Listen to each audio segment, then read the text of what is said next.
Hello, everyone, and welcome to Episode 6 of Covert and Classified, and I'm your host, Moonlight Graham.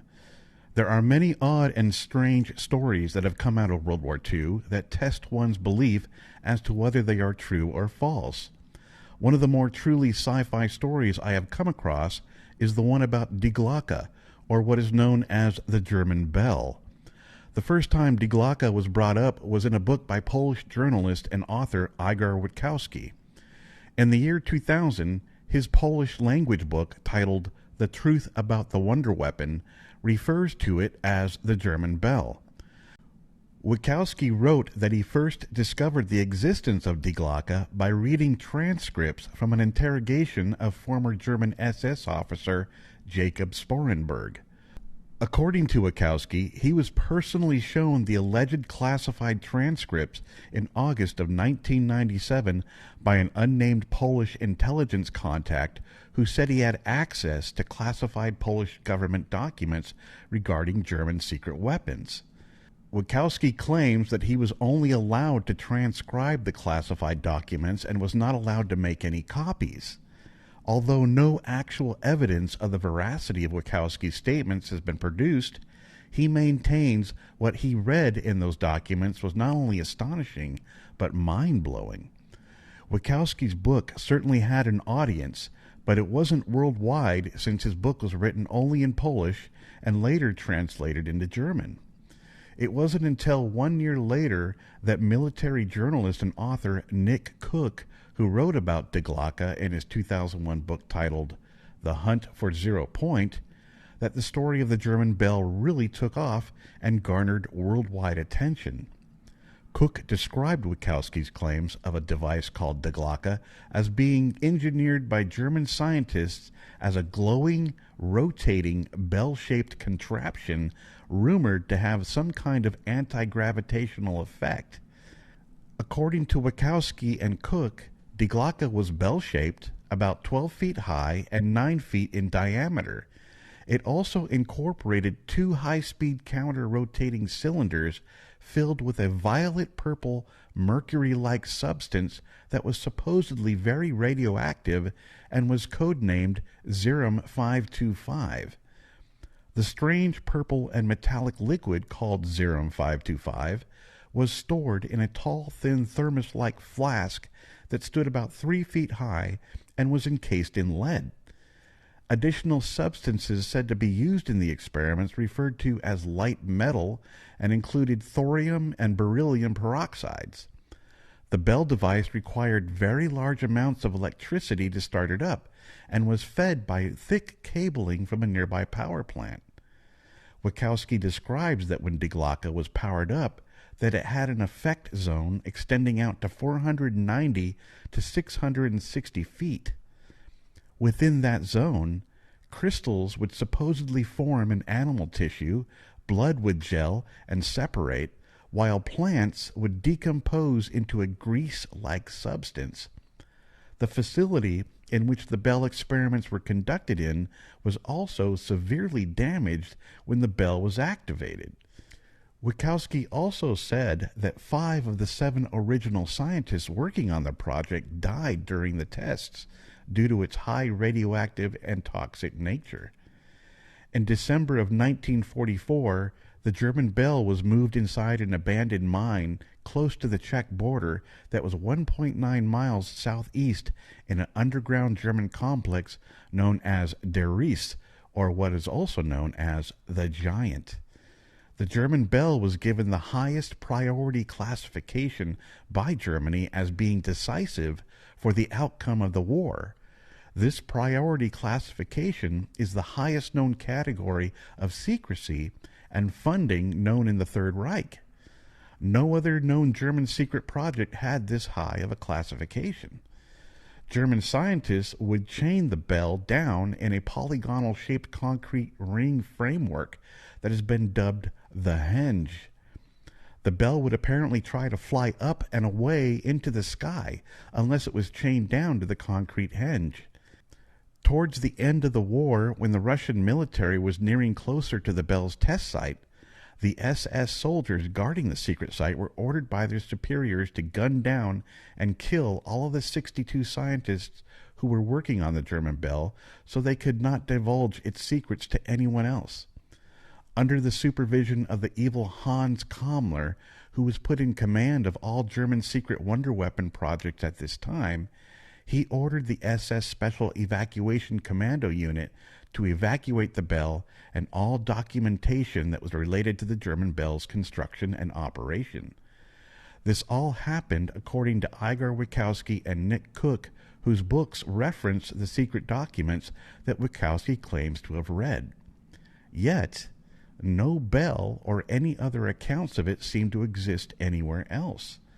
The Germans during this time were known to document all things they did, but yet no written information has ever been found or made public to this day. Only Wachowski's claim that he read those classified documents that were provided to him by an anonymous Polish Secret Service officer. The evil German SS officer Hans Kammler that I mentioned earlier was not only in charge of secret German wonder weapon projects towards the end of the war, but he was also responsible for constructing the notorious extermination and concentration camps earlier in the war. Well, he flat out disappeared and was never seen again. There is much speculation that he made a deal with the Americans to spare his life in exchange for secret German technology like the bell, and was smuggled out under Operation Paperclip along with other notable scientists like Werner von Braun. Because he was well known by the Allies as a serious war criminal, it seems doubtful the Allies would agree to such a deal with Kammler. But in reality, many notable German scientists with deep ties and links to the evil SS German Party were quietly covered up by the Allies because they wanted them to work for them on their fledgling rocket programs instead of being hung for war crimes. So who knows for sure what happened, but Hans Kammler was never publicly seen or heard from again. In 2005, investigative journalist Gerald Skelm went to Poland to examine and investigate the area where the German bell supposedly was tested by the Germans.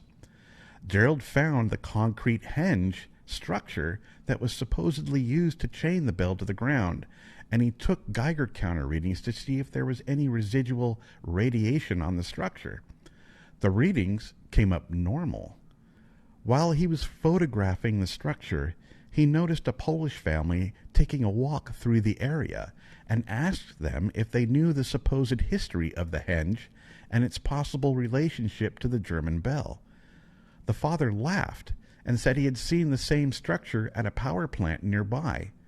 According to the Polish father, the structure was a water cooling tower for a power plant. Gerald Skelm then drove over to the power plant that the Polish father had directed him towards and found the exact same structure that he spoke of. It looked exactly like the henge. It certainly feels like this was the proof needed to cast heavy doubt on the German bell and the henge's supposed secret purpose. But the mysterious German bell story would not end here. On December 9th, 1965, in Kecksburg, Pennsylvania, a fireball streaked across the sky that was so bright it was seen by people in 6 states as well as in Windsor, Canada. In Pittsburgh, there were sonic booms when the fireball passed overhead, and in Ohio and in Michigan, falling pieces of debris from the fireball started fires in the fields. Before the object finally crashed in the forest near Kecksburg, locals reported wisps of blue smoke, vibrations, and an unusual thumping sound emanating from the fireball. John Murphy, a reporter for local radio station WHJB, claims that he was one of the first people to arrive at the crash site.